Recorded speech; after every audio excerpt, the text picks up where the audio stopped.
Hi, I'm Sharon Birch, and I'm here to share a little snippet of a workshop that's coming up called How to Get Your First 10 Clients. The workshop will be on Wednesday, January 31st. So here's a little sneak preview. First of all, the number one way to get clients and to market at first, at the beginning of your business, is through word of mouth marketing. Oh, and by the way, I might go fast on this snippet, so pause the video anytime you want to. And then if you have questions, bring your questions to the free workshop as well. Okay, so word of mouth marketing. You want to make your, really leverage this power by talking to everyone you know about what you do. And when you have a client, even if it's your friends and family at first, that's okay. Make your work remarkable. Do your best. And encourage people to tell others about what they experienced with you. Research shows us that 20% of our clients wind up referring 80% of our business. So in this workshop, I'll be talking about how to make referrals easy for you and for your customers.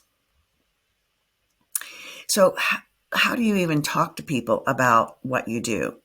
Well, start with the very most basic thing, which is to clarify who your audience is and use at least 2 words, no more than 3. And so I've given you a couple of examples on this slide. For instance, men with type 2 diabetes instead of men, or single moms instead of moms. Just a couple ideas. You see how that brings up an image of someone you know that fits in that category, or someone you've met, and it's specific without being too overly narrow. It's easy, it's common language that everybody understands, and it communicates who you help and also who you don't help, all in a little package. So in the next couple of slides, I'm going to give you a recipe for crafting an audience description that really works and is really easy to remember and easy to change and update as you evolve in your business. So I call this just the audience description, and it starts with just 2 elements: who you help and the outcome they want. So who you help might be, for instance, like single moms or men with type 2 diabetes. That's who you help. And then the outcome they want is the result that they want, or that they want to get, either on their own or with a coach. Whatever process, they're just not thinking about the process so much as they're thinking about, I just want to stabilize my diabetes, or I just don't want to have complications like my friend or my dad or my brother has had. They're thinking about the problem, and they're thinking about the result of what they want instead of the problem. So the outcome is what they want instead of the problem. So here's some examples of this. Nurse educators are the people, and then who want to create online CE courses. That's what they want. That's what they're looking for.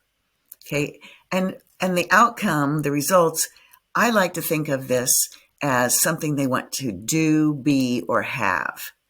So when you think about your own business, use that idea of, well, what is it that they want to do that they can't do now? What is it they want to be that they aren't now? Or what is it they want to have that they don't have now? Okay, so let's look at a couple more examples. Single women who want to bounce back after divorce. Okay, see how that's very clear?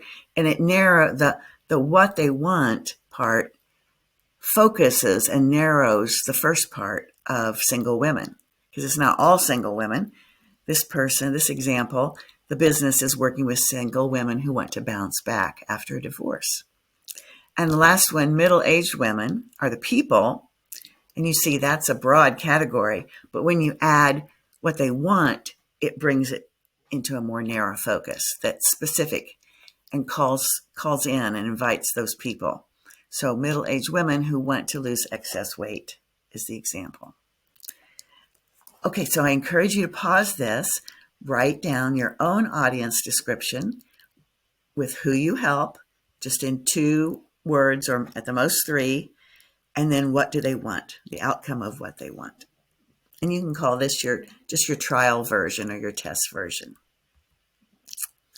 Now, the next part of this is that we think about, well, what's the person's obstacle that they've had? Why haven't they already solved this for themselves? And you might think of it as an obstacle or a drawback or something they want to avoid. And here's an example from my mentor, Danny Inney, in Miracy. You can read this slide. It's just about saying what they want, as we did in the last slide, but now adding what they want to avoid or what the drawback is. So, for instance, making sales without doing cold calls or having money skills without learning about spreadsheets. You see how that works? This now adding what they want to avoid clarifies who your audience is even further, and it makes it even more clear to the people that are listening who it is that you can help. Okay, now here's some more examples.